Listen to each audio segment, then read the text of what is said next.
Okay na? Okay, sige.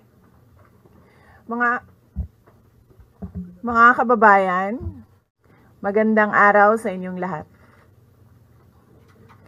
Sa mga nakaraang araw, marami ang humihingi ng reaksyon, komento, o damdamin. Damdamin ko sa issue ng impeachment na naihain laban sa akin. 3 questions, no follow-up. Okay.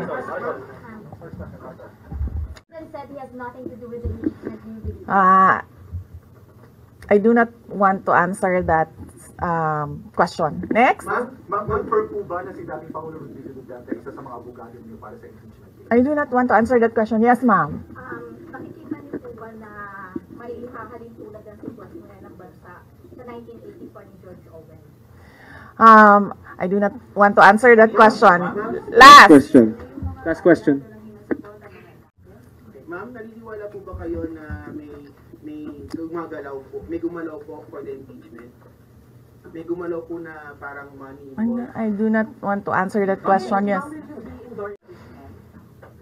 Nagtanong ka na ba? Kanina? O sige, ikaw. Final question, Lance. Sir, nagtanong ka na? Sir. Kyodo Yes, News, sir. Ron. Are you concerned na yung possible consequence that you can be disqualified from public office kung magkaroon ng conviction? Yes, sir. Oo. Alam ko po yung penalties ng impeachment, and the moment na nag-resign ako sa Department of Education, before ako nag-resign sa Department of Education, pinag-isipan ko na lahat yan. Sir. Number one in the articles of impeachment was your assassination threat to the president. Do you regret making that statement last time? I did not make an assassination threat to the president. Sila lang nagsasabi niyan. Sila lang nagsasabi may assassination. Sila nagsasabi may assassin, may gunman. Next po, GDB. Not say that. Sola.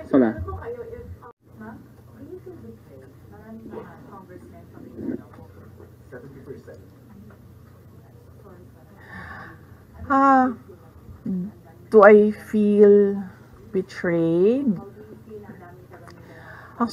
Actually, ma'am, wala akong feelings. Wala akong feelings about it. Kasi, and because of that, tapos na tayo. Diba? Maraming salamat sa oras ninyo. Magandang umaga. Oh yeah. Yes, happy Valley. Basing on the palakpak ng mga kasamahan ko sa Office of the Vice President, okay naman sila.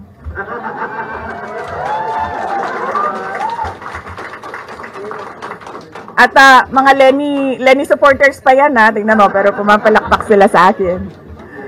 No, Valentine's? Yes, Valentine's. Alam nyo, mas masakit pa ang maiwanan ng boyfriend o girlfriend. Shukran.